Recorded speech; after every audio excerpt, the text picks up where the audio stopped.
नमस्कार मेरी प्यारी जनता, मैं आपका अपना DJ Akash AK from Prayagraj आप सभी का तहे दिल से स्वागत और अभिनंदन करता हूं। आज हम आपके बीच लेकर आए हैं एक ऐसा शानदार साउंड चेक जो सिर्फ आपके कानों तक नहीं बल्कि आपके दिलों तक अपनी आवाज की गूंज पहुंचाएगा। तो तैयार हो जाइए क्योंकि अब शुरू होने जा रही है हमारी धमाकेदार साउंड टेस्टिंग। सबसे पहले बारी है हमारी वोकल्स की, so let's check the vocals. जय हो पवन कुमार, तुर शक्ति है अपार। हे बजरंग बली बिनती सुन ले हमार। अब चेक करेंगे हमारी हाई फ्रीक्वेंसी।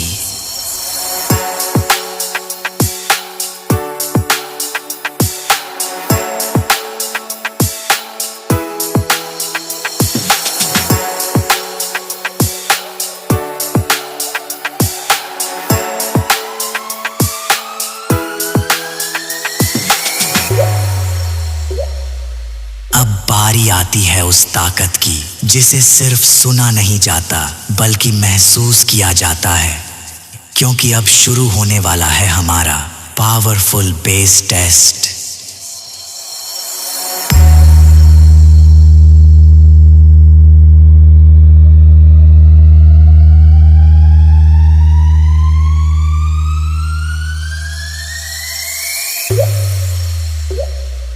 हमारी सारी टेस्टिंग पूरी हो चुकी है। अब आप सबका सब्र खत्म हुआ। अब बिना किसी देरी के आपको ले चलते हैं हमारे म्यूजिक की तरफ। Let's go.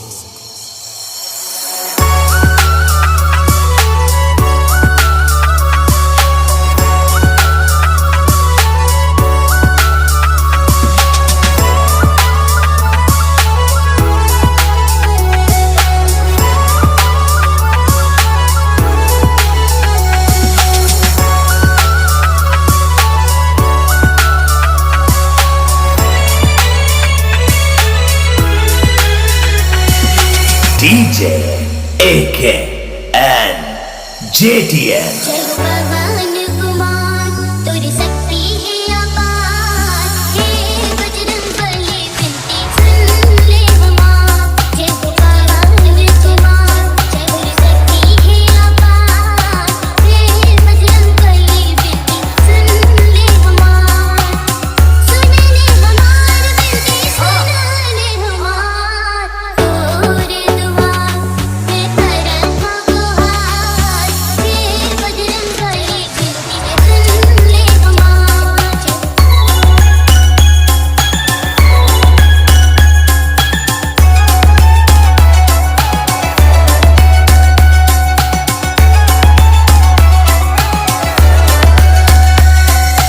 DJ AK and JTN। Sita माता के पता लगाए, मूर्छित लखन भजन जीवन लाए।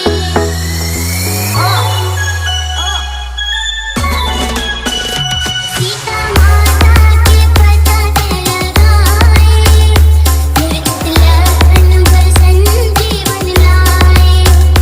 वज्र तोरे चोला सोहे बंधन बोला।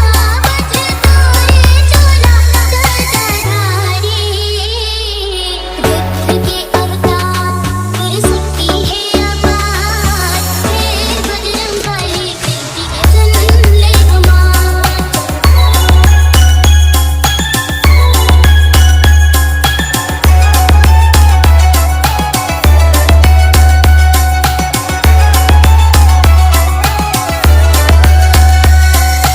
DJ AK and JTN। अशुक वाटी कलाते उजारे, तेहा अक्षय कुमार संहारे।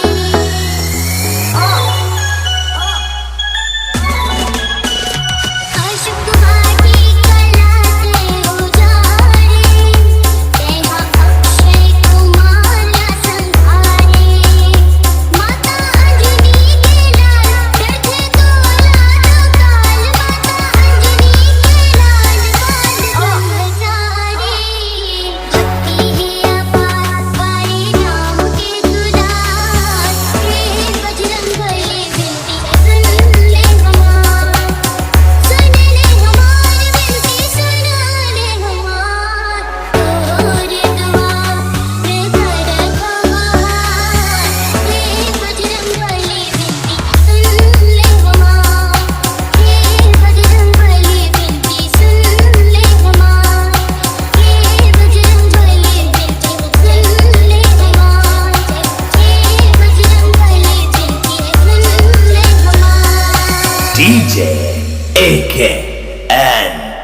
JTN